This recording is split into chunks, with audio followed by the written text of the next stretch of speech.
رب زدني علما رب زدني علما. بسم اللہ الرحمن الرحیم ان الحمد للہ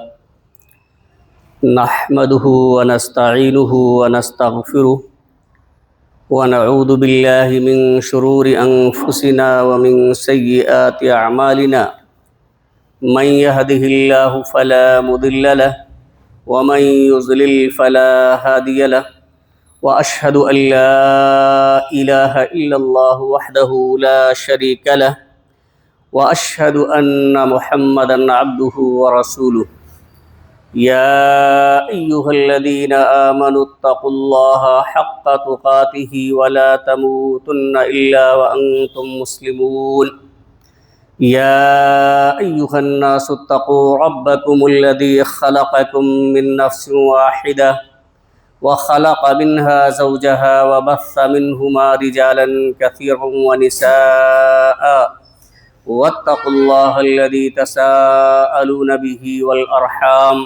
إن الله كان عليكم رقيبا. يا أيها الذين آمنوا اتقوا الله وقولوا قولا سديدا يصلح لكم أعمالكم ويغفر لكم ذنوبكم ومن يطع الله ورسوله فقد فاز فوزا عظيما. أما بعد فإن خير الحديث كتاب الله وخير الهدي هدي محمد صلى الله عليه وسلم وشر الأمور محدثاتها وكل محدثة بدعة وكل بدعة ضلالة وكل ضلالة في النار. فاعوذ بالله من الشيطان الرجيم. بسم اللہ الرحمن الرحیم. وَلِكُلِّ أُمَّةٍ جَعَلْنَا مَنْسَكًا لِيَذْكُرُوا اسْمَ اللَّهِ عَلَى مَا رَزَقَهُم مِّن بَهِيمَةِ الْأَنْعَامِ فَإِلَٰهُكُمْ إِلَٰهٌ وَاحِدٌ فَلَهُ أَسْلِمُوا وَبَشِّرِ الْمُخْبِتِينَ. معزز سامعین کرام،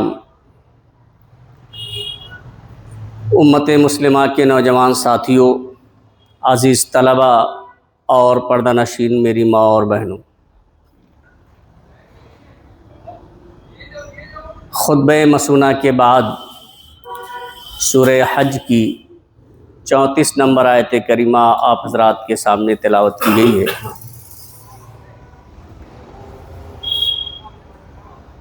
اسی آیت کریمہ کی روشنی میں آج کی اس جمعہ کے خطبے میں ایک عظیم عبادت قربانی کے تعلق سے کچھ باتیں میں آپ حضرات کے سامنے عرض کرنا چاہتا ہوں. اللہ رب العالمین سے دعا ہے کہ الہ العالمین ہمیں کتاب و سنت کی روشنی میں صحیح بات کہنے اور کما حقہ اس پر عمل کرنے کی توفیق عطا فرمائے. آمین. حاضرین گرامی، قربانی کہتے ہیں ما یتقرب به الی اللہ تعالی من ذبیحۃ وغیرہا.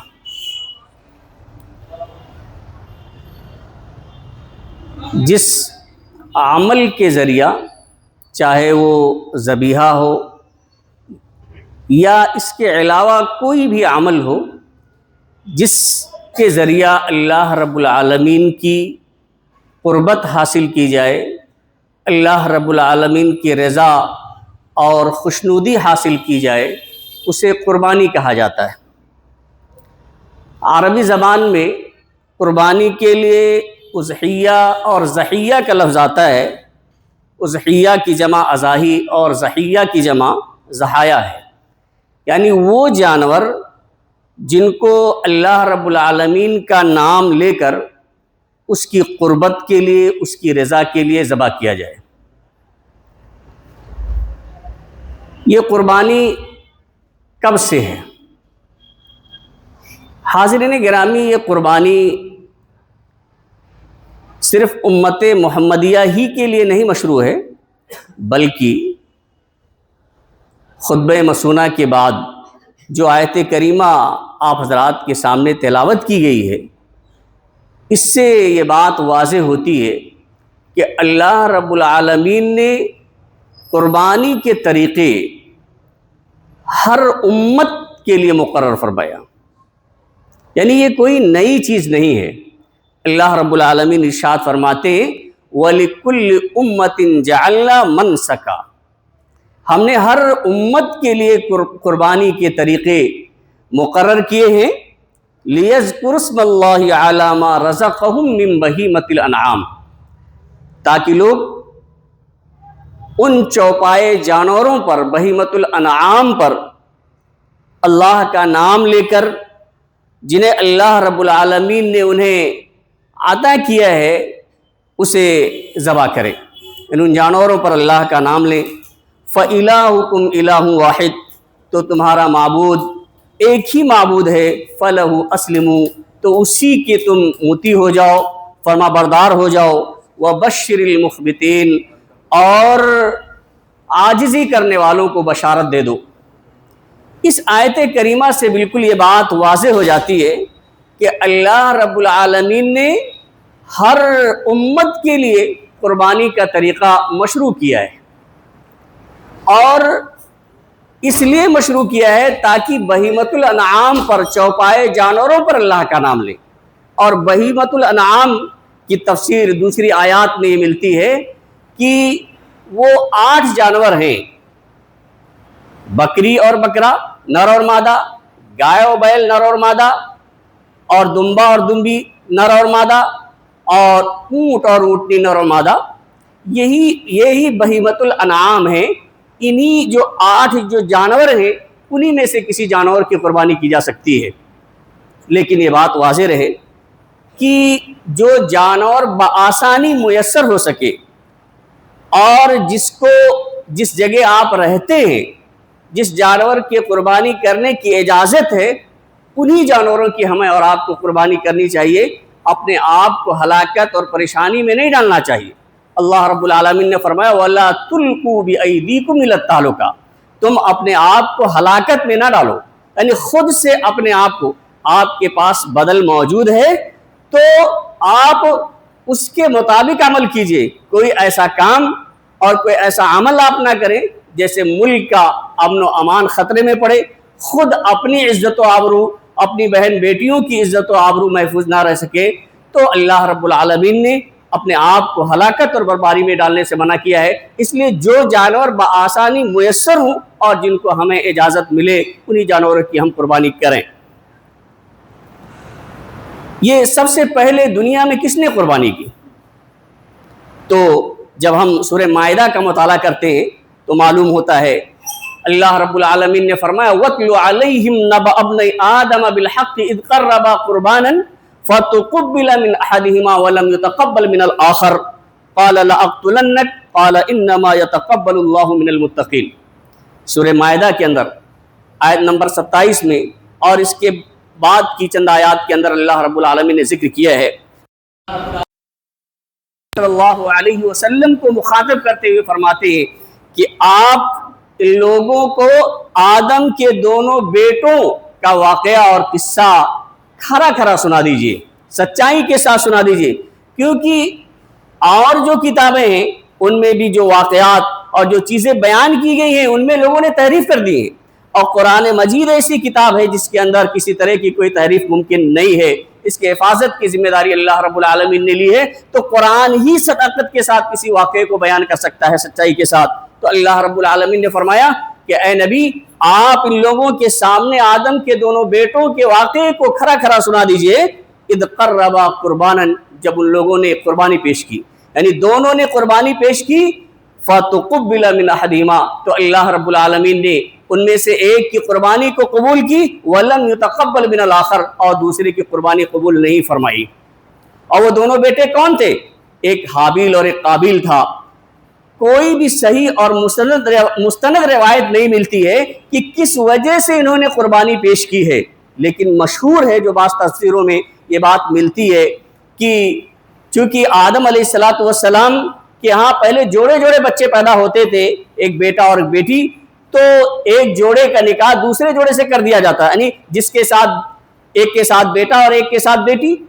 تو تو ایک دوسرے کے ساتھ یعنی ایک کی بہن کی شادی اس سے اور اس کی بہن کی شادی اس سے اس طرح سے کر دی جاتی تھی. لیکن حابیل کے ساتھ جو پیدا ہوئی اس کی بہن زیادہ خوبصورت نہیں تھی, قابیل کے ساتھ زیادہ خوبصورت بہن تھی, تو وہ یہ نہیں چاہتا تھا کہ میری بہن کی شادی میرے بھائی حابیل سے ہو جائے, وہ خود کرنا چاہتا تھا. تو آدم علیہ السلام نے قربانی کرنے کے لیے انہیں حکم دیا, تو حابیل نے ایک اچھا اور خوبصورت دمبا اللہ رب العالمین کے دربار میں قربانی کے لیے پیش کیا, اور قابیل نے گیہوں کی کچھ بالیاں ردی جو تھی ان کو پیش کیا. اللہ رب العالمین نے اس کی قربانی قبول نہیں فرمائی. بہرحال یہ بہت مشہور ہے, لیکن کسی بھی مستند اور صحیح روایت سے یہ بھی ثابت نہیں ہے. بعض مفسرین نے یہ کہا ہے کہ ویسے آدم علیہ السلام نے کہا تم لوگ قربانی پیش کرو, تو انہوں نے قربانی پیش کی. بہرحال سب سے پہلے آدم علیہ السلام کے انہی دونوں بیٹوں نے اللہ رب العالمین کے دربار میں قربانی پیش کی, لیکن ایک کی قربانی قبول نہیں ہوئی. کیوں؟ اس لیے کہ اس کے اندر تقوی نہیں تھا, اس کے اندر پرہیزگاری نہیں تھی, اس کے لیے اللہ رب العالمین کی رضا مقصود نہیں تھی, اس کو صرف اس کا دکھاوا تھا یہ, اور جو دوسرا تھا اس کے اندر تقوی اور پرہیزگاری تھی. اسی لیے جب اس نے یہ کہا کہ حسد کا شکار ہوا, جب ان کی قربانی قبول ہو گئی کہ لأقتلنک, میں تمہیں قتل کر دوں گا, تو حابیل نے اس کے بھائی نے جواب دیا انما یتقبل اللہ من المتقین, کہ اللہ تعالیٰ متقیوں اور پرہیزگاروں کی قربانی کو قبول فرماتا ہے. تو قربانی کے لیے بھی تقوی اور پرہیزگاری کی ضرورت ہے, اخلاص کی ضرورت ہے, للہیت کی ضرورت ہے. تو سب سے پہلے قربانی انہی دو لوگوں نے کی تھی. اور یہ قربانی جو سنت ہم اور آپ زندہ کرنے والے ہیں, یہ سنت ابراہیمی ہے اور سنت محمدی صلی اللہ علیہ وسلم بھی ہے. چونکہ ابراہیم علیہ السلام کی یہ سنت ہے, اور اس سنت کو ہمارے آخری نبی جناب محمد رسول اللہ صلی اللہ علیہ وسلم نے زندہ کیا, اور اللہ رب العالمین نے قرآن مجید کے اندر اس بات کا اعلان کر دیا ہے سنت ابراہیمی کے متعلق وَتَرَكْنَا عَلَيْهِ فِي الْآخِرِينَ, یعنی آخر میں آنے والے لوگوں کے لیے ہم نے یہ باقی رکھا ہے. تو یہ سنت ابراہیمی ہے اور سنت محمدی صلی اللہ علیہ وسلم ہے. اس واقعے کے بیان کرنے کا وقت یہاں نہیں ہے, اس لیے بیان نہیں کر سکتا. کچھ چند مسائل بیان کر دینا بہت ضروری ہے, اس لیے میں ان کی طرف آتا ہوں کہ قربانی کا حکم کیا ہے. قربانی جو ہم اور آپ زندہ کریں گے ابھی چند دنوں میں جمعرات کے دن, تو اس کا حکم کیا ہے. حاضرین گرامی, بعض علماء نے کہا ہے کہ یہ واجب اور ضروری ہے, بعض نے کہا ہے سنت مؤکدہ ہے. لیکن دلائل کی روشنی سے جو بات معلوم ہوتی ہے وہ یہی ہے کہ سنت مؤکدہ ہے, یعنی یہ سنت ہے اور اس کی بڑی تاکید اللہ کے رسول صلی اللہ علیہ وسلم نے کی ہے. اللہ کے رسول صلی اللہ علیہ وسلم نے فرمایا, حضرت ابو ہریرہ رضی اللہ تعالیٰ عنہ حدیث کے راوی ہیں, کہ من کان لہ سعۃ ولم یضحی فلا یقربن مصلانا, کہ جس کے اندر طاقت ہو, وسعت ہو, اور وہ قربانی نہ کرے. یعنی اگر اللہ رب العالمین نے اسے طاقت عطا کی ہے, اس کے اندر وسعت ہے, اور وسعت کے لیے ضروری نہیں ہے کہ صاحب نصاب ہو جائے جس پر زکوٰۃ فرض ہوتی ہے, اس کا کہیں ثبوت نہیں ملتا. جو لوگ بھی کہتے ہیں ان کے پاس کوئی دلیل نہیں ہے, بس آدمی کھاتا پیتا ہو اور اس کے خرچ سے اتنا زائد پیسہ اس کے پاس موجود ہو کہ وہ ایک جانور کی قربانی کر سکتا ہے, تو بس وہ صاحب حیثیت ہو گیا ہے, اس کے اندر وسعت ہے. اگر کسی کے پاس اتنی وسعت اور طاقت ہے تو اسے قربانی کرنی چاہیے. اللہ کے رسول صلی اللہ علیہ وسلم فرماتے ہیں کہ من کان لہ سعۃ, جس کے پاس وسعت ہو, طاقت ہو, ولم یضحی, اور وہ قربانی نہ کرے, یعنی طاقت ہونے کے باوجود بھی وہ قربانی نہیں کرتا ہے, تو آپ صلی اللہ علیہ وسلم اپنی زبان مبارک سے بہت سخت الفاظ فرماتے ہیں. جبکہ آپ بہت ہی نرم دل تھے, آپ بہت ہی نرم مزاج تھے, اپنی امتیوں کے لیے بہت ہی شفیق اور مہربان تھے, لیکن آپ صلی اللہ علیہ وسلم یہ سخت جملہ فرماتے ہیں کہ فلا یقربن مصلانا, تو وہ ہماری عیدگاہ ہرگز نہ آئے. یعنی اگر طاقت اللہ تعالیٰ نے دی ہے, اس کے باوجود بھی ٹال مٹول کرتا ہے اور اس سنت کو زندہ نہیں کرتا ہے, قربانی پیش نہیں کرتا ہے, تو فلا یقربن مصلانا, تو وہ ہماری عیدگاہ نہ آئے, یعنی اسے عیدگاہ آنے کی کوئی ضرورت نہیں ہے. آپ بتائیے کتنے سخت الفاظ ہیں جس سے معلوم ہوتا ہے کہ قربانی کرنے کی بڑی تاکید ہے. قربانی کے جانور کے اوصاف کیا ہوں, بھئی کس طرح کے جانور ہونے چاہیے, اس کی کیا خوبیاں ہونی چاہیے, کیا خصوصیات ہونی چاہیے. تو ایک تو یہ ہے بہیمۃ الانعام میں سے ہو, چوپائے جو جانور ہیں, جن 8 قسموں کا آپ کے سامنے ابھی چند منٹ پہلے ذکر میں نے کیا ہے، تو بہیمۃ الانعام میں سے یعنی انہی 8 میں سے ہونا چاہیے جو ذکر کیا گیا ہے۔ اور دوسری چیز یہ ہے کہ جانور کا دانتا ہونا چاہیے۔ دیکھیے اللہ کے رسول صلی اللہ علیہ وسلم نے بہت ہی صاف طور سے فرمایا لا تذبحوا الا مسنہ، تم دانتے جانور ہی کی قربانی کرو۔ مسنہ کے معنی یہاں جانور کے لیے جب استعمال کیا جاتا ہے تو وہاں دانتا ہونا، وہ جانور جو اپنے دودھ کے دانت جو آگے کے 2 دانت گرا دے اور نئے دانت نکل آئیں تو اس کو مسنہ کہا جاتا ہے۔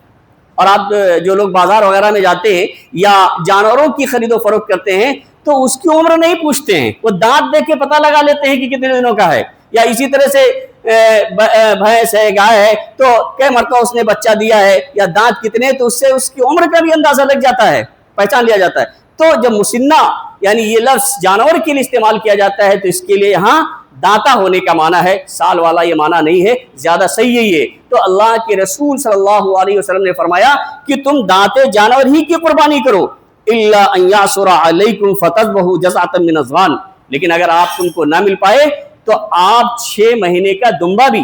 آپ کر سکتے ہیں۔ تو جانور کا دانتا ہونا ضروری ہے۔ جب ہم اور آپ دیکھیں خریدیں تو اس کی تحقیق کر لیں کہ آگے کے اس کے 2 دانت ٹوٹ کے اور دودھ کے دانت 2 ٹوٹے ہیں کہ نہیں ٹوٹے ہیں اور دوسرے دانت نکلے ہیں کہ نہیں نکلے ہیں، اس کو ہمیں اور آپ کو دیکھ لینا چاہیے۔ اسی طرح سے جانور کا عیب سے پاک ہونا چاہیے، کوئی عیب اس کے اندر نہیں ہونا چاہیے۔ اللہ کے رسول صلی اللہ علیہ وسلم نے فرمایا کہ 4 لا تجوز فی الاضاحی، 4 قسم کے جانور ایسے ہیں جو قربانی میں جائز نہیں ہیں، ان کی اگر کوئی شخص قربانی کرتا ہے تو وہ قربانی اللہ رب العالمین کے ہاں قبول نہیں ہوگی۔ العوراء بین عورها، ایسا بھیگا جانور، ایسا کانا جانور جس کا کانا پن ظاہر و واضح ہو، دیکھ رہا ہو ٹیڑھا میڑھا، پتہ چل رہا ہو کہ یہ ایچھا ہے، ترچھا دیکھ رہا ہے، کانا ہے، یا اس کو دکھائی ہی نہیں پڑتا ہے، یعنی جس کا کانا پن ظاہر ہو بالکل، تو ایسے کانے جانور کی قربانی جائز نہیں ہے۔ اسی طرح سے والمریضۃ بین مرضها، اور ایسا بیمار، ایسا مریض، اب کوئی بھی بیماری ہو اور جس کی بیماری بالکل ظاہر پتہ چل رہا ہو کہ یہ تو بیمار ہے جانور، صحت مند نہیں لگ رہا ہے، تو اگر ایسی بیماری کوئی پائی جاتی ہے جو بیماری بالکل واضح ہے تو ایسے بیمار جانور کی قربانی جائز نہیں ہے۔ اور والعرجاء بین ظلوها، اور لنگڑا جانور جس کا لنگڑا پن ظاہر ہو، اگر لگڑا رہا ہے جانور اور اس کا لگڑا پن ظاہر ہے، پتہ چل رہا ہے کہ یہ لگڑا کے چل رہا ہے، تو ایسے لگڑے جانور کی بھی اللہ رب العالمین قبول نہیں فرمائے گا، منع کیا اللہ کے رسول نے۔ والکثیر التی لا تنفی، اور ایسا جانور جس کے پاس گودا ہی نہ ہو، یعنی مریل ہو، بالکل کمزور لاغر، ایسے ہوتے ہیں نا، کبھی کبھی آپ جائیے گوشت وغیرہ خریدنے، ایسا جانور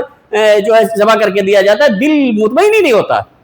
اب بتائیے جب خود انسان کو اس سے اطمینان نہیں ہوتا ہے مریل جانور پہ، تو اللہ رب العالمین کے دربار میں جبکہ اپنے ہی لیے آدمی قربانی کر رہا ہے، اللہ کی رضا صرف چاہتا ہے، تو اس کو اللہ رب العالمین کیسے قبول فرمائے گا؟ تو ایسا مریل ہو، ایسا لاغر جانور ہو، کمزور جانور ہو جس کے اندر گودا تک نہ ہو، یعنی بہت ہی کمزور ہو، دبلا پتلا ہو، تو ایسا جانور کی قربانی نہیں کرنی چاہیے۔ ایک سوال یہ ہے کہ کیا اگر جانور کی خصی کر دی جائے تو خصی ہونا کیا عیب ہو جاتا ہے؟ بھئی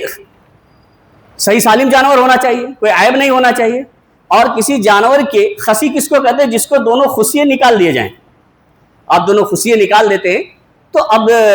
عزت تو کم ہو گیا ہے، تو کیا وہ جانور عیبدار ہو گیا ہے؟ آپ دیکھیں اللہ کے رسول صلی اللہ علیہ وسلم نے عیبدار جانور سے منع فرمایا، اور آپ صلی اللہ علیہ وسلم نے خصی جانور کی قربانی کی، تو آپ خود عیبدار جانور سے منع کرتے ہیں اور خصی جانور کی آپ قربانی کرتے ہیں جس کے خصیتیں نکال دیے گئے ہوں۔ اس کا مطلب یہ ہے کہ آپ صلی اللہ علیہ وسلم نے اس کو عیب شمار نہیں کیا ہے۔ اگر عیب آپ صلی اللہ علیہ وسلم شمار کرتے تو آپ اس کی قربانی نہ کرتے، گویا کہ خصی ہونا یہ عیب نہیں ہے۔ آپ حدیث کے الفاظ دیکھ لیں کہ اللہ کے رسول صلی اللہ علیہ وسلم کے بارے میں آتا ہے کان اذا اراد ان یضحی، کہ آپ صلی اللہ علیہ وسلم جب قربانی کرنے کا ارادہ کرتے تو اشترا کبشین عظیمین سمینین اقرنینی املحینی موجوعینی، اتنی صفات بیان کی. کیا کرتے تھے؟ دو بڑے دمبے لمبے چوڑے، اور سمینین وہ موٹے تازے، اقرنین سینگ والے، املحین چتکبرے، موجوعین خسی جانور. موجوعین یعنی وہ دو جانور ہوتے تھے جن کی خصیتیں نکال دیے گئے ہیں. دیکھیں اتنی صفات ہوتی تھی، یعنی خوب لمبے ہوتے تھے، چوڑے ہوتے تھے، موٹے تازے ہوتے تھے، سینگ والے ہوتے تھے، اور چتکبرے ہوتے تھے، یا بعض لوگوں نے سفید بھی کیا، اس کا ترجمہ سفید ہوتے تھے. موجوعین اور وہ خسی ہوتے تھے، یعنی ان کی خصیتیں نکال گئے ہوتے تھے. فذبح احدهما عن امته لمن شهد لله بالتوحید وشهد له بالبلاغ. اور آپ صلی اللہ علیہ وسلم ایک جانور ان میں سے اپنی امت کے لیے، دیکھیں آپ صلی اللہ علیہ وسلم کی امت میں جو لوگ آپ پر ایمان لائے ہیں وہ بھی ہیں، اور جو نہیں آپ پر ایمان لائے ہیں وہ بھی آپ کی امت میں ہیں. لیکن یہاں پر واضح کر دیا ہے کہ آپ کی امت میں سے امت اجابت، جنہوں نے آپ کی دعوت کو قبول کر لیا ہے، توحید کی گواہی دی ہے، رسالت کی گواہی دی ہے، یعنی مسلمانوں کی طرف سے اپنی امت میں مسلمانوں کی طرف سے آپ صلی اللہ علیہ وسلم ایک جانور ذبح کرتے تھے، اور ایک اپنی عن محمد و عن آل محمد، یعنی آپ صلی اللہ علیہ وسلم ایک جانور اپنی طرف سے اور اسی میں اپنے گھر والوں کی طرف سے، گویا کہ ایک ہی جانور آپ صلی اللہ علیہ وسلم اپنی طرف سے بھی کر دیتے تھے اور اپنے پورے گھر والوں کی بھی طرف سے کر دیتے تھے. تو اس سے یہ بات بھی معلوم ہو جاتی ہے کہ ایک ہی جانور پورے گھر والوں کی طرف سے کافی ہو جاتا ہے. اب تو لیکن اس کا یہ مطلب آپ نہیں سمجھ سکتے ہیں کہ ایک سے زائد نہیں کر سکتے، ایک سے زائد نہیں کر سکتے، اس کا یہ مطلب نہیں ہے. اللہ کے رسول صلی اللہ علیہ وسلم نے حجۃ الوداع کے موقع پر 100 اونٹ قربانی پیش کی، 100 اونٹ کی قربانی پیش کی، اور جو ہے 63 خود آپ صلی اللہ علیہ وسلم نے اپنے ہاتھ سے ذبح کیا، نہر کیا 63 اپنے ہاتھ سے، اور 37 کا نائب حضرت علی رضی اللہ تعالیٰ عنہ کو مقرر کیا. تو ایک سے زائد قربانی آدمی کر سکتا ہے. یہی ایک بات اس سے یہ بھی معلوم ہو جاتی ہے کہ خود کوشش کرنا چاہیے کہ آدمی اپنے ہاتھ سے قربانی کرے. اور یہ صحیح حدیث سے بات بھی معلوم ہو جاتی ہے کہ کسی کو نائب بھی بنایا جا سکتا ہے، کسی سے کروایا بھی جا سکتا ہے، کیونکہ اللہ کے رسول صلی اللہ علیہ وسلم نے خود اپنے ہاتھ سے 63 کی قربانی کی اور 37 کی قربانی حضرت علی رضی اللہ تعالیٰ عنہ سے کرائی. تو خود بھی کرنا ثابت ہوتا ہے اور دوسرے سے مدد لینا بھی ثابت ہو جاتا ہے. اگر دیکھیں آپ صلی اللہ علیہ وسلم چاہتے تو صحابہ کرام آپ کو چھونے تک نہیں دیتے، خود وہ ذبح کر دیتے، نہر کر دیتے، آپ کو مشقت اٹھانے کی ضرورت ہی نہیں پڑتی، اتنا جو ہے آپ سے محبت کرتے تھے، آپ سے لگاؤ رکھتے تھے. لیکن آپ صلی اللہ علیہ وسلم کا اپنے ہاتھ سے کرنا صحابہ کرام کی موجودگی میں، اس کا مطلب یہ ہے کہ یہ زیادہ بہتر ہے، اسی لیے اللہ کے رسول صلی اللہ علیہ وسلم نے خود کیا. تو ایک سے زائد بھی کر سکتے ہیں، اس میں کوئی حرج کی بات نہیں ہے، لیکن دکھاوا نہیں ہونا چاہیے، ریاکاری نہیں ہونی چاہیے. حضرت ابو سوال کیا گیا، پوچھا گیا کہ کیف کانت الضحایا علی عہد رسول اللہ، کہ اللہ کے رسول کے زمانے میں قربانی کیسے ہوتی تھی؟ تو انہوں نے کہا کان الرجل یضحی بالشاۃ عنہ وعن اہل بیتہ، کہ ایک آدمی ایک بکری اپنی طرف سے اور اپنے پورے گھر والے کی طرف سے ذبح کرتا تھا، فیاکلون خود کھاتا تھا، ویطعمون اور لوگوں کو کھلاتا تھا، حتی تباہ الناس یہاں تک کہ لوگ قربانی کرنے میں فخر کرنے لگے، فصارت کما ترا، تو آج یہ حال ہے جیسا آپ دیکھ رہے ہیں. مطلب یہ ہے کہ ایک ہی قربانی کافی ہے اگر ضرورت سمجھتے ہیں اور آپ کرنا چاہتے ہیں، ایک سے زائد بھی کریں، لیکن دکھاوا نہیں ہونی چاہیے، ریاکاری نہیں ہونی چاہیے کہ ہم نے اتنی قربانی پیش کی ہے. اگر یہ چیز پائی جاتی ہے تو سمجھ لیجئے کہ اس قربانی کا کوئی مقصد نہیں ہے، کیونکہ اللہ رب العالمین نے صاف اعلان کر دیا لن ینال اللہ لحومها ولا دماؤها ولکن ینالہ التقوی منکم،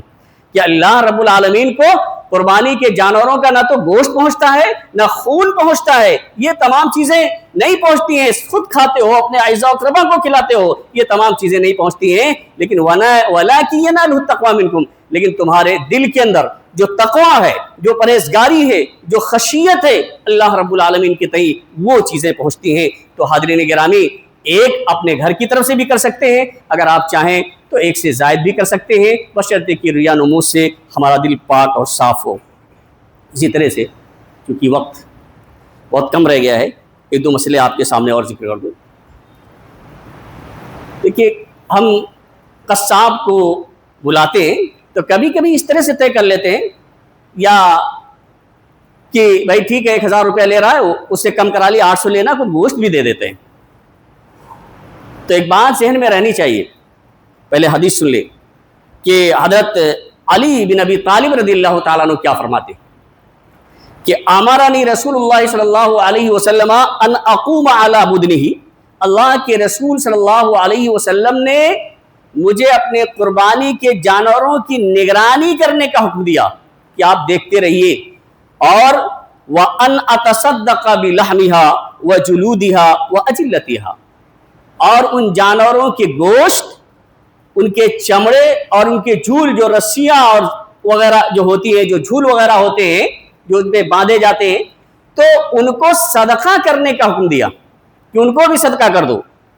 وَأَلَّا أُعْطِيَ الْجَزَّارَ مِنْهَا، اور مجھے حکم دیا کہ جو قصاب ہیں، جو بوٹی کرنے والے ہیں یا چمڑے اتارنے والے ہیں، جن کو آپ نے بلایا ہے اس میں سے کچھ نہیں دینا۔ تو کچھ نہیں دینا، اس طرح سے نہیں دینا، اس طور پر نہیں دینا کہ یہ اس کی اجرت ہے کہ بھئی آپ چمڑے لے لیجئے، پیسہ نہیں ملے گا، اور اسی طرح سے 1 کلو گوشت لے لیجئے، کلیجی لے لیجئے، پایا لے لیجئے، یہ نہیں، کچھ بھی نہ دیجئے۔ اور آگے آپ صلی اللہ علیہ وسلم نے فرمایا نحن نعطیہ من عندنا، کہ جزار کو یعنی قصاب کو ہم اپنے پاس سے دیں گے، یعنی جو قربانی کے جانور ہیں، نہ تو چمڑا آپ دیجئے، نہ اس کی رسی آپ کو دینا ہے، اور اسی طرح سے نہ گوشت پوشت دینا ہے۔ ہاں، عام لوگوں کو جیسے صدقہ آپ کرتے ہیں کھلانے کے لیے، اس طرح سے اس نیت سے اس کی اجرت دینے کے بعد، جو اس کی جائز اجرت ہے، جو اور لوگوں سے وہ حق اپنا لیتا ہے ذبیحہ کرنے پر، قربانی کرنے پر، بوٹیاں وغیرہ کرنے پر، وہ لیتا ہے، اتنی اجرت آپ اس کا جو پورا حق دیتے ہیں اس کو دے دیتے ہیں۔ اس کے بعد آپ جیسے عام لوگوں پر خرچ کرتے ہیں، صدقہ کرتے ہیں، تو ایسے اس قصاب کو بھی دیں تو کوئی حرج نہیں ہے، لیکن بطور اجرت یا اس کے ذریعہ کچھ اس کی اجرت میں کمی کروا لیں، یہ کسی طریقے سے جائز نہیں ہو سکتا ہے، کیونکہ اللہ کے رسول صلی اللہ علیہ وسلم نے فرمایا کہ اس میں سے کچھ بھی آپ نہ دیجئے۔ تو اس بات کا دھیان رہنا چاہیے کہ کبھی کبھی اس طرح کی غفلت ہو جاتی ہے کہ تھوڑا بہت گوشت دے دیا جاتا ہے تو اس سے وہ ریٹ میں کمی کر لیتا ہے، تو اس کی وجہ سے جو ریٹ میں کمی ہو جاتی ہے، میرے خیال سے حدیث کی مخالفت ہے، ایسا نہیں ہونی چاہیے۔ اگر آپ قصاب وغیرہ سے کراتے ہیں، خود نہیں کر سکتے ہیں، تو اس کی پوری اجرت دیں، اور اس میں سے بطور اجرت کچھ نہیں دے سکتے۔ یہ چند چیزیں تھیں، اور بھی بہت ساری چیزیں ہیں جو انشاءاللہ عید کے موقع پر کچھ چیزیں بتا دی جائیں گی۔ بہرحال ایک بات اور کہ یہ یہاں عید الاضحیٰ کی نماز کا وقت 7 بجے مقرر کیا گیا ہے، 7 بجے عید الاضحیٰ کی نماز کا وقت مقرر کیا گیا ہے۔ آپ تمام حضرات وقت پر پہنچیں تاکہ وقت پر نماز کی ادائیگی ہو سکے، اور خود آنے کے ساتھ ساتھ خواتین کو بھی ساتھ لے کر آئیں، کیونکہ اللہ کے رسول صلی اللہ علیہ وسلم نے خواتین کو بھی عیدگاہ لے جانے کا حکم دیا ہے۔ کسی بھی طرح کی عورت ہو، چاہے وہ نماز پڑھ سکتی ہوں یا نماز پڑھنے کے لائق نہیں، تب بھی اللہ کے رسول صلی اللہ علیہ وسلم نے ان کو عیدگاہ لے جانے کا حکم دیا ہے کہ انہیں بھی آپ عیدگاہ لے جائیں۔ نماز اگر پڑھنے کے لائق نہیں ہے تو نماز نہیں پڑھیں گی، لیکن مسلمانوں کی دعاؤں میں، خیر و برکت کے کاموں میں، واعظ و نصیحت میں وہ شریک رہیں گی۔ اللہ رب العالمین سے دعا ہے کہ اللہ رب العالمین ہماری قربانیوں میں اصلاح فرمائے۔ الہ العالمین ہمیں کتاب و سنت کے مطابق قربانی اور تمام اعمال کے کرنے کی توفیق عطا فرمائے۔ الہ العالمین ہمیں جو پریشان حال ہیں ان کی پریشانیوں کو تو دور فرما دے، جو لوگ بیمار ہیں انہیں شفائے کامل و عاجل عطا فرما، جو لوگ مقروض ہیں انہیں قرض کی ادائیگی کی توفیق عطا فرما۔ بارک اللہ لنا ولکم فی القرآن العظیم ونفعنا وإیاکم بالآیات والذکر الحکیم، انہ تعالی جواد کریم ملک رؤوف رحیم۔